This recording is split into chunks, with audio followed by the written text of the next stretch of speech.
Beneath my feet in Joshua Tree, right back home, California, California.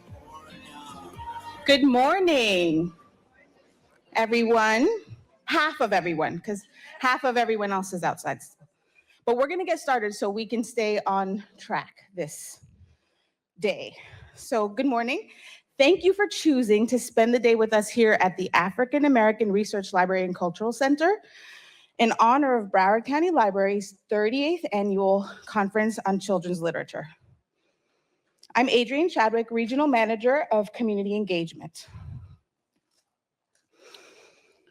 The American Library Association defines community engagement as the process of working collaboratively with community members, be they library customers, non-library users, residents, educators, students, partner organizations, to address issues for the betterment of the community through discussion and partnerships that resolve public concern. Now, more than ever, we must stand united in affirming that the right to read and the freedom of speech is a fundamental right, not a privilege dictated by various agendas. So thank you all for your commitment to share, learn, and build advocacy surrounding early literacy, which is essential for a future of intellectual freedom for all. I'd like to recognize Kimberly White, our Youth Services Coordinator, who has moved mountains to organize an exciting schedule of events today, along with the assistance of many talented and passionate Broward County Library team members.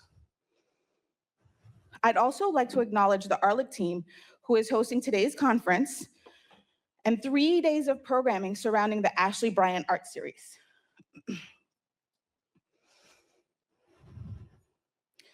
The Conference on Children's Literature and the Ashley Bryant Art Series would not be possible without our speakers, featured guests, and support from the Broward County Public Library, the Broward Public Library Foundation, Children's Services Council of Broward County, Broward Reads Campaign for Grade Level Reading, Jumpstart, the Friends of ARLIC, Wayne and Lucretia Weiner, Reforma de Florida, Helios Education Foundation and the Poetry Foundation, and Books and Books.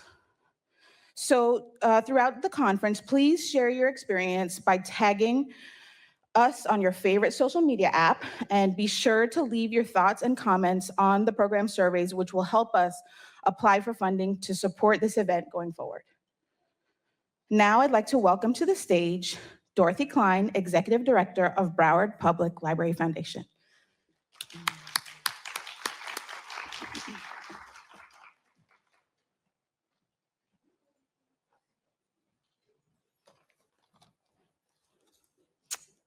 Thank you, Adrienne, and good morning to all of you. Morning. All right. On behalf of the Board of Directors of the Broward Public Library Foundation, I'd also like to welcome you here today. And thank you for taking time out of your busy schedules to be here. The Library Foundation is a longtime supporter of the Conference on Children's Literature because we believe in the power of reading in children's lives, from picture books to graphic novels to classics. And we recognize the importance of building readers for life. Libraries, as you know, provide the opportunity for hours of learning and enjoyment. And so does today's conference. I know you will learn a great deal from our speakers and have fun doing it. So let me introduce you to Dr. Sharetta Ramiki, the Chief Public Affairs Officer at the Children's Services Council of Broward County. The Children's Services Council is a great partner in the Conference on Children's Literature. Dr. Ramiki, just so you know, is committed to early literacy and childhood health. A community activist, she's involved with a number of local and national organizations, including serving as Vice President of the Broward Healthy Start Coalition. The coalition honored her with its 2024 Distinct Voice Award for her advocacy for maternal child health. This mother of 6 is also a Healthy Mothers, Healthy Babies Mother of the Year honoree. And if that's not enough to keep her busy, Dr. Remicki is the author of a children's book series entitled Cameron's Glow Rock Adventures. So she will introduce this morning's speaker, Marcus Bridgewater. Thank you all and enjoy the day.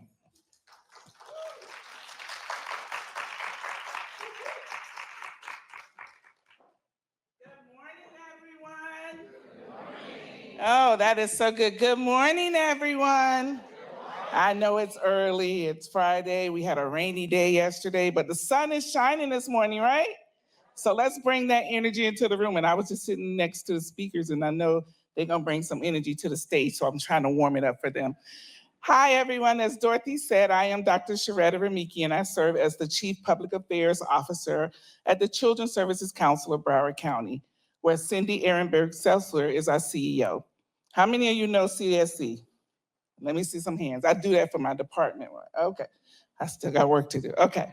CSE Broward is a dedicated public agency established to improve the lives of children and families through Broward County, created in response to a growing need for coordinated, comprehensive services designed to support the health, education, and well-being of young people. CSE was founded following a voter referendum in 2000. So what's that, 25 years? Great strides. To sum it up, you don't have to remember everything else I said.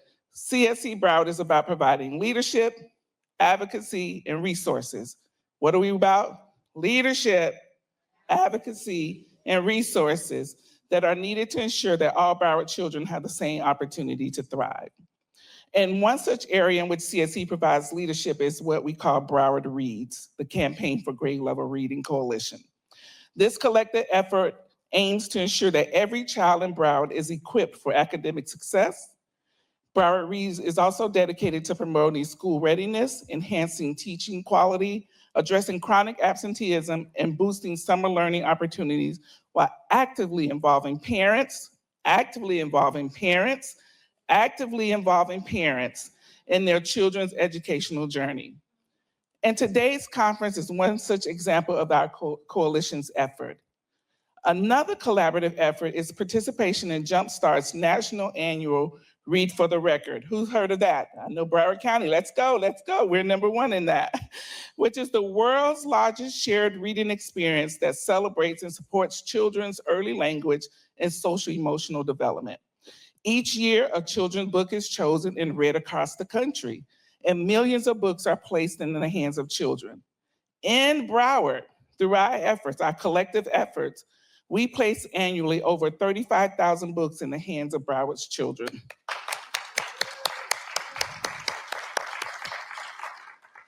Because of our efforts, Broward has won several awards, and Jumpstart is here to attest to that, and has been the leader in book purchases and engagement for the entire country.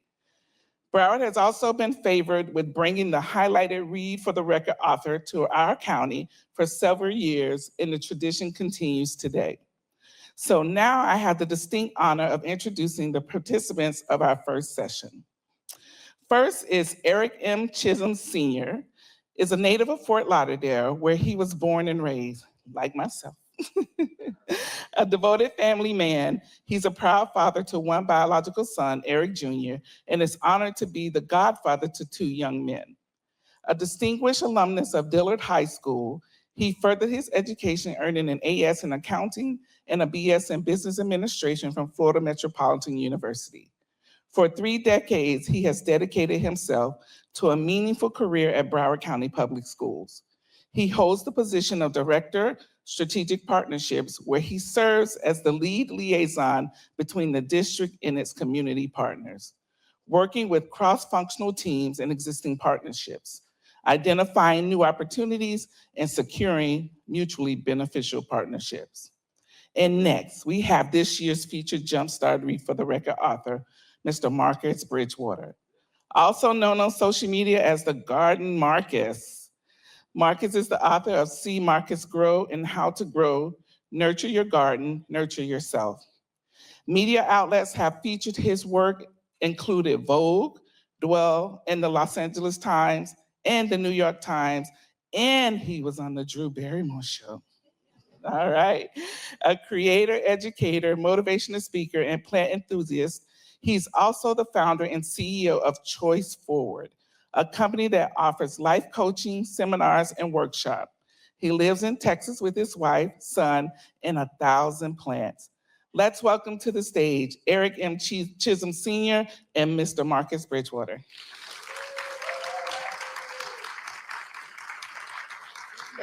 You hugged her. All right. Good morning. Y'all feeling good? Good. Go ahead. If I may, join me in an exercise as we get ready to start this. I start all my presentations this way, and I would love to start our conference this way, okay? So we're going to breathe together, all right? We're gonna breathe in for 3 seconds. We're gonna hold that for 5 seconds, and then we're going to breathe out for 6 seconds. Breathe with me. Breathe in. Hold it. And breathe out.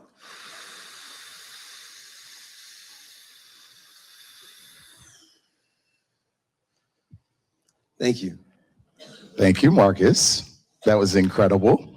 So we have some like-minded. I was going to do something similar. So thank you, sir, for being here. So give him a clap, hand clap for similarities here. So what I do want to do, we're going to have a conversation, and I want us to feel really good, like you're right here, up here with us. And that's the beauty of it. We want you right here, almost like when we were with the kids and they were sitting in front and you and the superintendent was reading to them. That's how we want this audience to feel right in front of us. So as we speak, we just want you to think of one thing that you can learn new about yourself from this experience today. So as Marcus is responding, think about yourself also and the people that are around you and learn one thing new about yourself. So say it with me. I will learn one new thing about me. All right, give yourself a hand clap. All right, thank you so much for this opportunity. And partnerships really matter. And thank you, Marcus, for dedicating your life to what you've been doing because it's impacting so many people. So thank you for that. Thank you. All right, so I'm gonna just jump right in here and go to my first amazing question, which is really about you when it talks about how have you been shaped by your life experiences? What has really shaped you? I've been shaped in so many ways by challenge. And as a child, I was met with lots of challenges, both in health and in just my circumstances. And those things pushed me to either excel and find ways to adapt so that I could grow, or I would wind up suffering and stunting my growth. And I saw so much stunting around me. I did not want to participate or follow in the same tracks. I like that. And then I did it that way because now I want you to tell us where you're from. I am from north of Orlando, a place called Zellwood, Apopka area. And I was adopted into a family. Me and my mother were adopted into a family, and I know that's rather unique, but she had come from St. Kitts with nothing, and I was born in Orlando. And in her travels, which were very difficult because she was asked to come here on some friends' encouragement, and it didn't pan out the way they had said it would.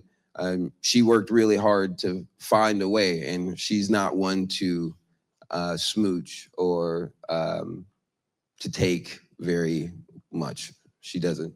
And I learned that from her. And so we found ourselves in this family in Florida. And I was regularly the odd man out because my mom had an accent and I had grown up with that accent. My grandma had a completely different one and I was learning that one. And when I went to school, I was in the gifted classes and no one looked like me in those classes and they spoke a different way. And so everywhere I went, everyone spoke differently and I was constantly trying to find the in-between. And as readers, the last thing I'll share about that is Hooked on Phonics was a big thing when I was a kid. And they would say it phonetically. But how do you do that when everywhere you go, everyone's saying it differently? And so although I was an early reader, when I was met with that stringent way of teaching, it broke me away from reading and actually made it very difficult. That makes sense. Listen, the vulnerability is awesome because that's what people learn from, and it's all about growing. It is. You know, we learn, we grow, we experience, we navigate, and we end up right here in that chair next to you, where many people are watching you. So how powerful and impactful. So we know you have this little bit of love for gardening, just a little bit. Tell me a little bit about how that started. Where did you learn that, and what does it really mean to you?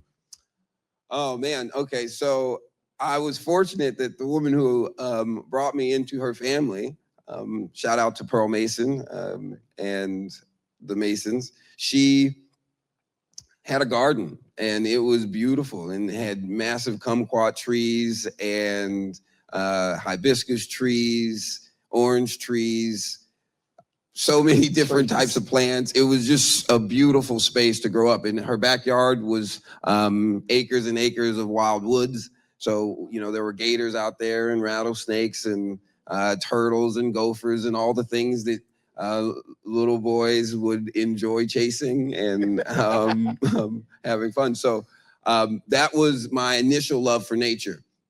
But I grew up in a time where Orlando started to get bigger. And as Orlando got bigger and it began to absorb Apopka and all of those things began to change the area, crime came with it. And my little town, which was a country town, became more and more violent as drugs and the like came into town. And so that makes sense. I just, you know, you said a little boy chasing gators and spiders and all. Have you ever been bit by a snake or anything? No, Okay, no, we came real close though. I mean, like real close. Taught you good reflexes though, I tell you. I'm trying to make sure I remember the question. What was the question again? Oh, I just asked you about, have you been bit by, you answered the first question. Oh, no, the first question was about the plants. And so then later on in life, I found myself away from nature and working in the corporate world. And it wasn't until my oldest friend's mom gifted me some plants and I went down that journey that I found myself here. So back to that, all those lessons that you've learned, how has that shown up in your writing today? When you're writing and you're sharing and you're actually impacting the nation, well, the world, when you think about it, how has those lessons showed up in your writing today?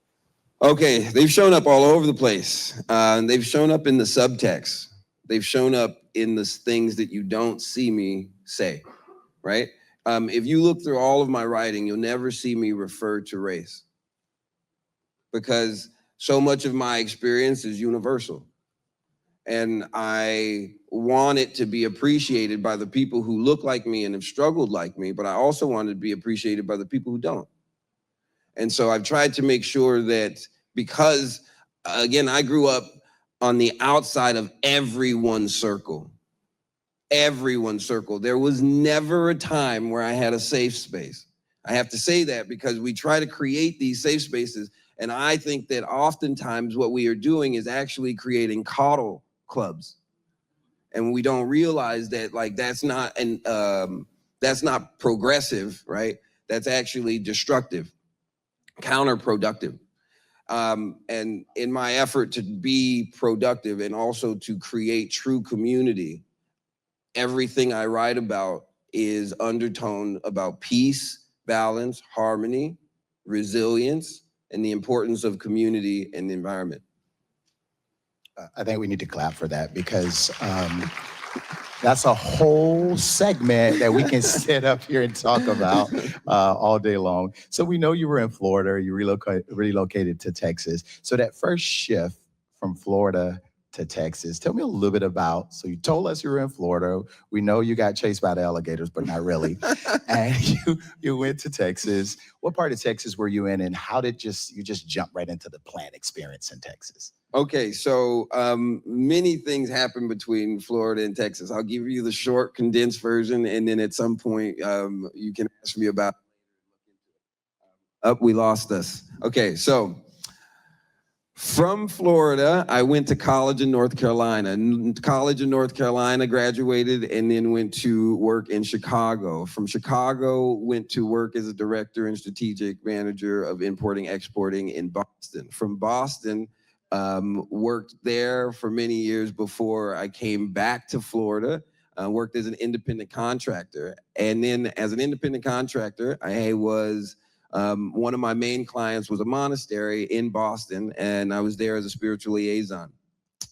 I went from there, working around the world until my mom got hurt, and a buddy of mine called me within a month of that same time and said, hey, please come to Aspen, help us as the technical director of the Aspen Opera. So I came to Aspen, I was working there so that I could have something more consistent so I could help my mom. And shortly after that, I got a call from a private preparatory in Texas. And I had never been to Texas. I honestly, me and my buddy were having some really intricate pranks that we were doing. And so I thought it was him pranking me, but it was not a prank. I followed through on that lead, ended up getting brought to Texas to be a technical director, got promoted to be the administrator and building supervisor of that building. And so when I went to Texas, my thought was I was going to be working a more 9-to-5 consistent job. I could help my mother, and it would be 40 to 50 hours a week. Well, after I got promoted, it went to 65, and then I got promoted again the next year, and it went to 90. And I was working all the time. I sacrificed, because of what I was doing, I was running a space that was about 7 times the size of this room. And I took it very seriously. I was changing the dynamics. I was in control of all of the engineering. So all of that was a lot of pressure on my shoulders. And I say all of that because I didn't go to my grandpa's funeral. I stayed to engineer the things to make sure they were safe. And like, I think about that all the time because I sacrificed so much of my own person for the students. And I took my job so seriously because safety and lives were involved and teaching the future. But a counter to that was I was giving so much of myself that I was losing myself. I was constantly being told, hey, your 50% is better than a lot of people's 100%, but I'm watching my 50% turn to 40% so quickly. It wasn't until my oldest friend's mom, right? And I call her my plant mom. She owned a nursery in Florida here in Apopka, and she was closing that after 40 years. And she gifted me plants as a housewarming gift. And I had bought my first house. I'm working this job, and it was a revolutionary thing for me to be settled down. I spent more than 15 years just traveling and never being anywhere for more than 4 or 5 months at a time, longest. So that transition got me wanting to have life around me. And I kept coming home after work, 90 hours, and it was empty, just me and the walls. And I really wanted to fill that with more life. And so got those plants there, felt great about it, and did not know much about plants at the time. Closed all the windows, closed all the blinds, and kept watering them every day. And within a couple months, more than half of them were dead, and I was devastated. And I was telling this to the crew the other day, I named those plants. Like, I named them after people who were important to me in my life. I would come home and be like, hey, Mother Don, hey, Uncle Pop, how you doing? I love you. I haven't seen you in a while, you know, just have that energy. So when I lost them for the second time, it was like heartbreaking, quite literally. And I was like, what did I do to myself? So that's why I don't name plants, just so you know. They're just all beautiful. Yes, they're all beautiful. And just beautiful. Hey, beautiful. Hey, beautiful. And then that way you're great. There's always beautiful people in the world, so they can always be a reminder of the plant. So you developed this journal that people can utilize. And, you know, I am also an advocate for mental health and things along those lines. It's a part of my platform, what I talk a lot about. And, you know, it's also Suicide Prevention Month. You know, all those things play into. Absolutely. So talk to us a little bit about, you know, having this journal and being able to journal and identify how is it related to mental health and our overall wellness. Oh, it's so important. I don't know that I would be here having this conversation with you, and that I, as a young boy, would have made it through my journey had I not found writing to myself. I've been writing letters to myself for 30-something years. And it is in those letters that we have found triumph and that we have spoken peace to the universe that I couldn't speak to somewhere else. We're all going through a lot of things all the time. And there's a thing called decision fatigue, which is you can only make so many good decisions in a day before you're actually tired, quite literally. And making decisions takes actual energy. So when you think about all those children out there who are in really poor neighborhoods and poor situations, give them a little wee bit of grace for the fact that they've had to already make so many decisions. By the time they're in their afternoon, good chance is they'll make a bad one. Right? And so I just want you to think about that. And so the thing is, journaling helped me maintain my consciousness of my decision making. And so we have so much going on here. There is so much data here. If you're not actually putting that somewhere, you don't realize you're not thinking clearly. And I found that out early on because I would journal my dreams and get them out of my head. They were very intense for me as a young man. And so I made sure that they weren't weighing on me daily. I would write them down and get them out. But in doing so, I started to realize many of us are thinking in words, okay? But we have not stopped to address those words. And so how do you know when your dialogue has become, your internal dialogue has become toxic and is spiraling?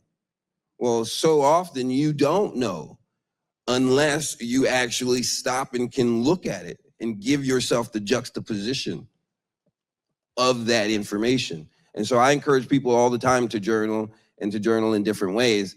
And that's a part of the reason why I wrote the journal, because trees are such an incredible symbol of growth, and trees are going through changes year round.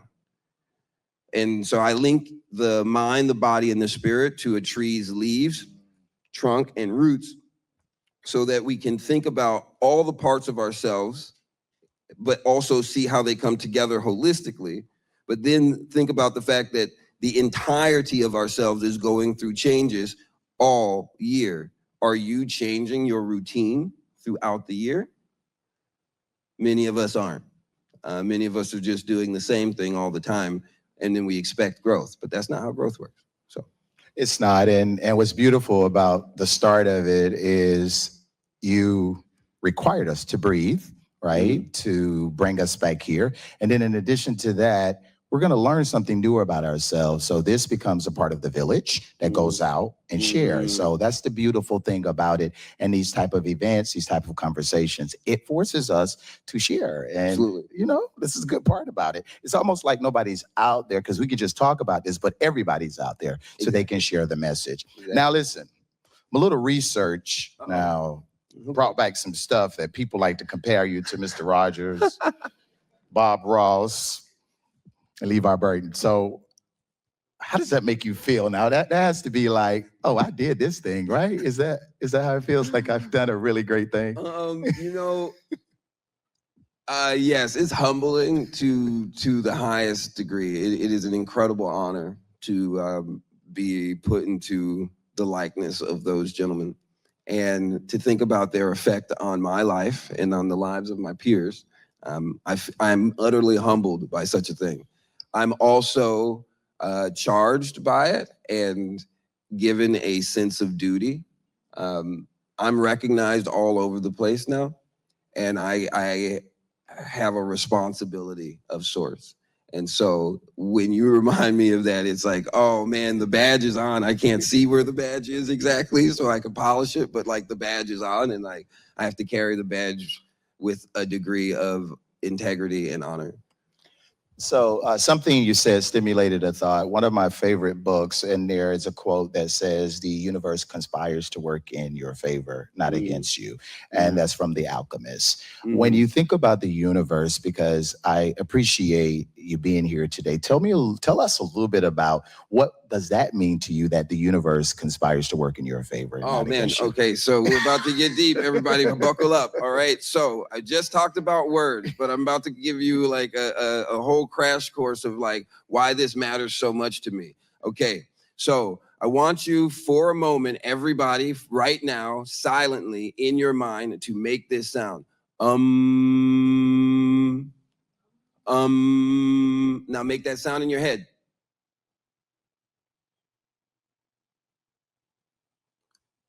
Now I want you for a moment to recognize that that sound, right, was a vibration.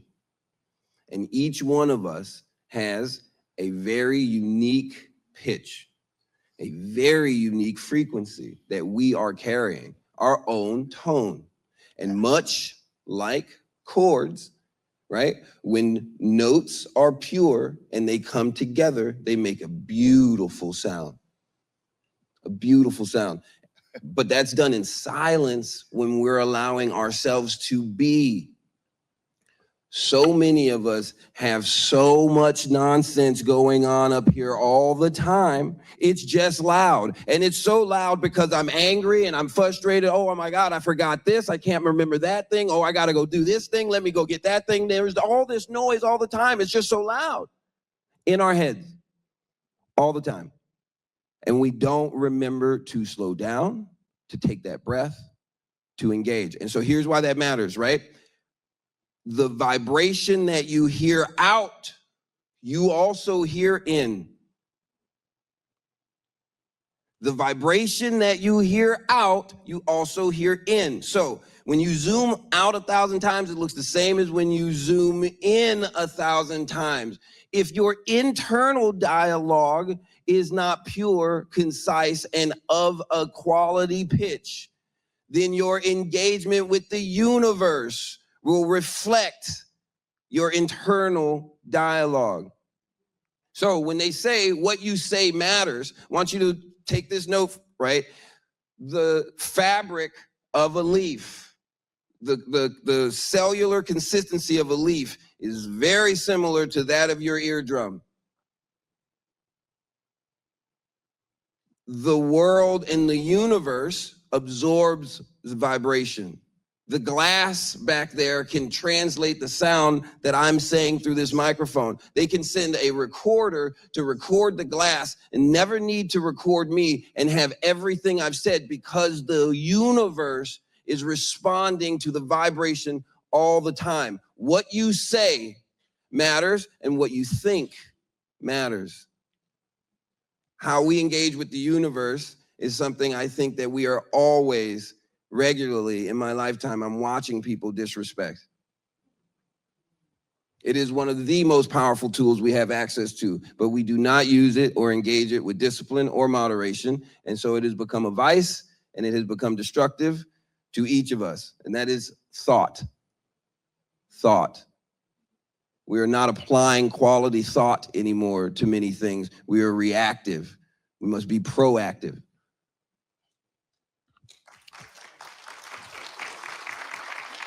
Thank you for the question.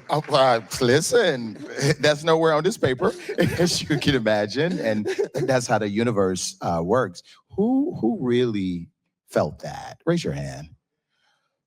Oh, shucks. I know. It's real. It's real. So it's not about convincing. It's about, do you feel it, right? Do you feel it? Like, listen to the words, listen to the vibration. Do you feel it? If you feel it, question it, understand it, look into it. And that's what we're doing right here. It's very important.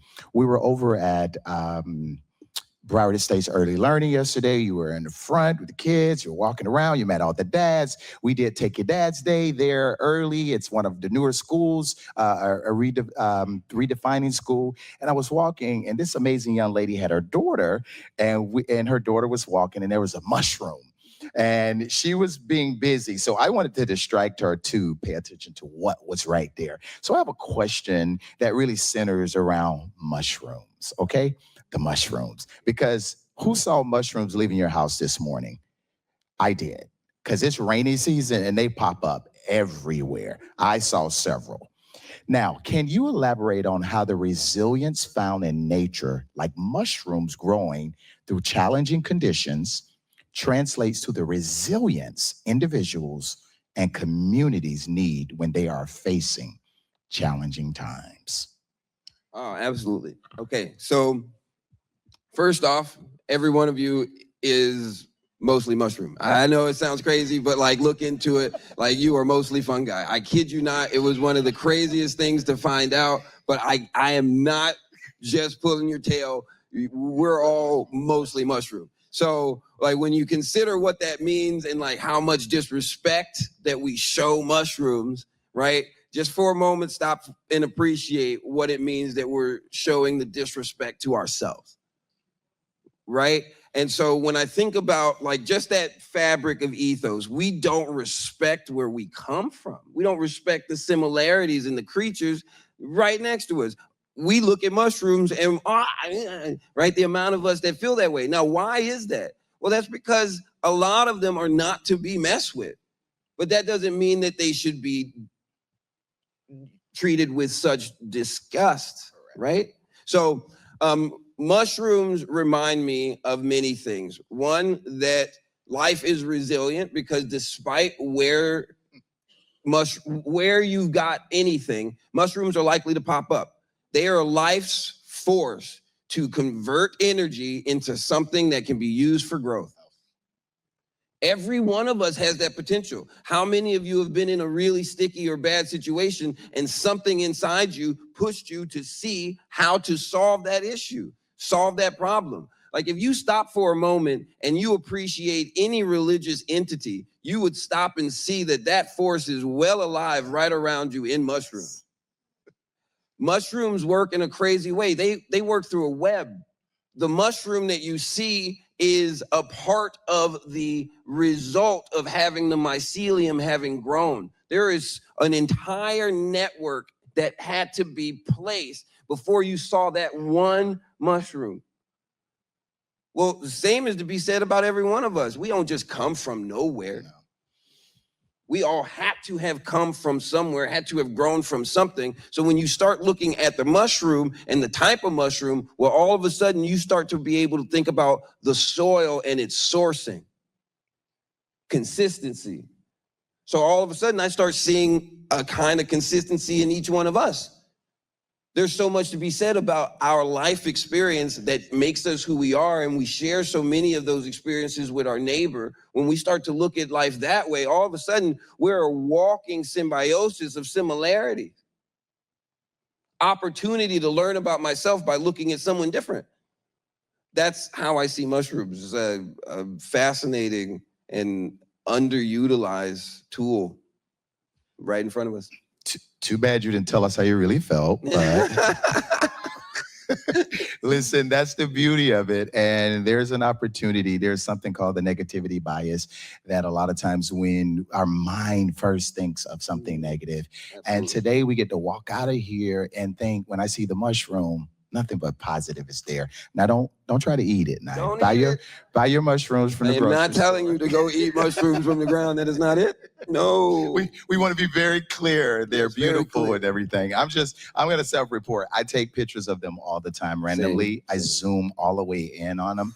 I use the portrait mode on the iPhone. Oh, I'm sorry. Did I do that today? Apologize. Oh man, any Android users in the building? Shout out to you all. Cool. iPhone users, stand.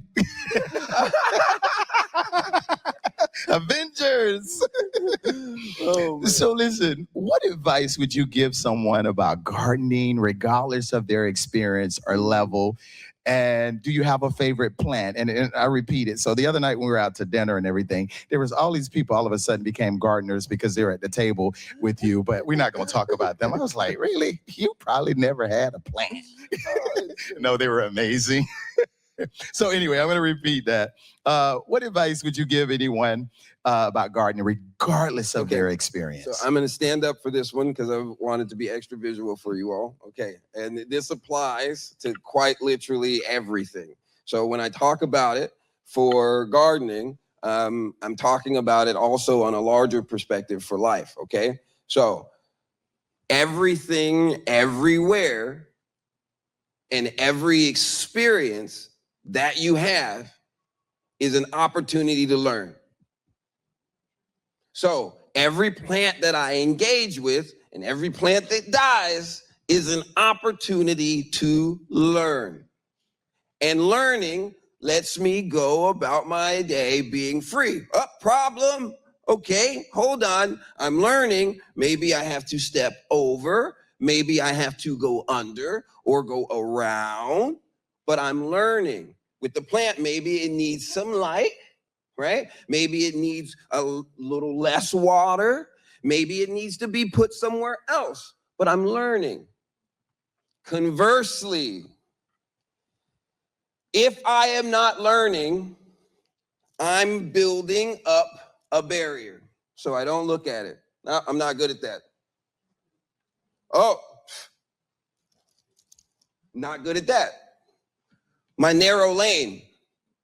Oh, eventually I find myself boxed in by barriers I created because I did not stop to address the issue at hand and learn. Now, there is a difference, right? Sometimes I need to build a boundary because over there is not great.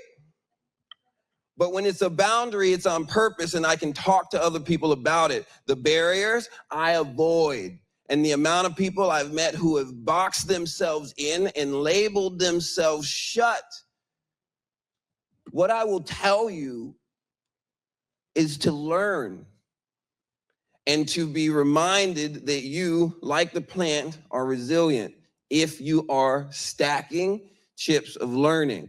The more you do that, the more you are free to pay it forward. And the next thing you know, when you do cross an obstacle, is nothing. Yes, sir. So simple every time. So I've found that I have right now probably 1,100 plants or so, and I've likely killed 2 or 3 along the way, right? If not more. But the fact is, now when I engage with any plant, regardless of where it's from, I have an entire force of learning I can apply to engage with that plant to establish a relationship. And that's the other part. Learning, right, helps you help others. You are a pillar of your community. And when you're reminded that every time you take those steps and you learn, you can help someone else address their barrier so they start to learn, all of a sudden now we're living in a forest of creativity. Wow, beautiful, right? Forest of creativity. Say it with me. 1, 2, 3. That's awesome. That's awesome. I'm just going to add to those blocks and those barriers and those walls, and I'm going to stand up too. What I was just going to add is that build your home. A home is a shelter. You have doors and windows. So use the shelter. When it's time to learn something new, open the window. When you need to go out the door, go out the door, but you are in a safe place when you have a home and you have those walls and you're really protected. So it's important that we do protect our space and understand, but we can't be afraid of the lessons, the challenges, the love, the respect. Have a relationship. Teach your children these type of things so that they can navigate. What's the name of the book? Right. We got to do what? Grow. We have to grow. And actually, Marcus, what we're going to do, we have good time enough. And what you're talking about, Willis?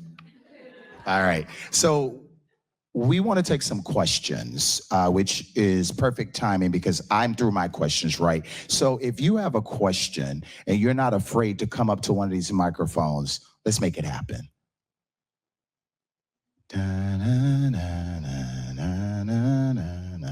na, na, na, na. Well, what, you want to run to the stage and bring your book? You can sign it? Is that all you got? No questions? Yes, ma'am. No, I was gonna take the microwave, I'll bring the microphone to you. Okay, awesome. So that's what happens sometimes. Ready? See? Thank you. Give her a hand. Give her a hand.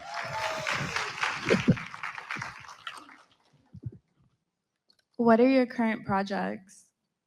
Oh, shucks. I got several current projects. One of the biggest ones I'll share with you is I'm working on a type of children's programming that I think will actually be in the likes of the great names that we mentioned. So I am creating that so that people can actually go and engage with that material on YouTube and on long form media. I've not avoided, but I've just not taken the time to create such a thing. But Jumpstart has somewhat forced my hand. Good job, Jumpstart. That's why it's called Jumpstart. And while we're getting the next question, you lived among monks, I understand, right? I did live among monks for many years. And what was the most rewarding? If you actually give a word to describe that experience, what would that one word would be? Surreal. Wow, I like it. I like it. Mm-hmm. Hi. Good morning. Good morning. Very loud. I'm a youth service specialist for Miami-Dade County Public Library System. What have you found most engaging with doing this for children, and what have you taken from it once you've engaged with the children? I found that the children need both auditory, right? And the auditory needs to be dynamic, but they also need the visual. And I've found that when I'm able to actually successfully do those things and I stop, they crave engagement. They actually just want me to look in their eyes, ask them questions, and give them high fives. And it reminds me of how truly tortured our youth are because we're all so busy. We're all too busy to actually nurture the little people where they are, the way they need. And it's an unfortunate thing to have watched. So what I hope to do is encourage more people to find it in themselves to be more kind, apply more patience, and seek more solutions so that we can all be more positive. That's powerful. We have a question. I think we have time for another question here. Yes. Okay. Awesome. You're up. And then I'll leave the audience with just one thought. Okay. Okay. And right before that thought, I have something to say to you. All right. You got for them. Okay, I have a question, but I also want my book signed. So my name is Georgette Spratling, Assistant Director at the North Miami Public Library. I believe in things coming full circle in your life. Mm-hmm. And with you saying you and your mother being adopted by this family, and you were surrounded by the environment, trees, plants, animals, what have you. And I'm assuming that was, as a child, that was your comfort. You were at peace in that place. In the woods, I was, yes. Right. So when you came back around in your adult life and plants came back into your life, do you feel like that brought you back a little bit of peace as it was when you were younger? So one of the things I skirted over in the story, at the monastery, I spent most of my time out in the woods on the 40 acres in Boston. I spent most of my time in the trees. So I befriended owls, chipmunks, deer, all kinds of wildlife in those trees. And so, yes, it was during that time that I was like, oh man, I'm a nature guy. Like the monks don't shave, they don't do, I had a beard out to here. I was just like a kind of woody guy, right? Pictures. And I was living that way for quite some time. But I had really connected with nature, and that's why I talk so much about peace, balance, and harmony. I had actually achieved those things. I had true peace. I had achieved an incredible amount of balance, and I had found the harmony so much so that I could actually engage with all the life in that area. So yes, it did bring me full circle. But when I got pulled out of that and I got taken to the 90-hour weeks, all of a sudden I missed nature. and I needed nature. And so I tried to turn my house into a jungle. And that's how I live now. All right, we got 60 seconds, and there is a quote that basically says that the meaning of life is to find your gift or your talent, and the purpose of life is to truly give it away. And for me, I already have the answer to this. Do you feel like you found your purpose and you're actually doing what you need to be doing? I know I've found part of my purpose. I've been acting on what purpose I have all the time. I have a whole talk about purpose, drive, and impact. I'm very conscious of those things. And my purpose, my last name's Bridgewater, and I think quite literally, because Marcus means war, like I've been at war to try to bridge the gap that we've created between one another. And so I know that that's my purpose. I think what I'm doing right now is in line with that purpose, and I'm acting on it. Have I achieved the true purpose yet? I don't know until I actually get to hug one of you guys and feel that smile. So that's how I know that I'm like moving in the right direction. So that's the first hug back there. She's jumped up all the way in the air, about 7 feet. I don't know what's going on with her and everything. That's awesome. You said you're going to close us out with something. Okay, so what I want to leave you all with is this thought that has meant a lot to me. Okay, so first off, every choice we make is a seed planted in the forest of our future. The more we plant seeds of love, kindness, patience, and positivity, the more wholesome roots we will have. Wholesome roots turn into trees of prosperity that yield fruits of success that we can all enjoy. I hope to live in that forest with you. So please join me in planting those seeds today. Wow. Let's stand up and give Marcus a big, big, big round of applause. That's awesome, man. That's good. Good stuff. Good stuff. Thank you for having me. Good stuff.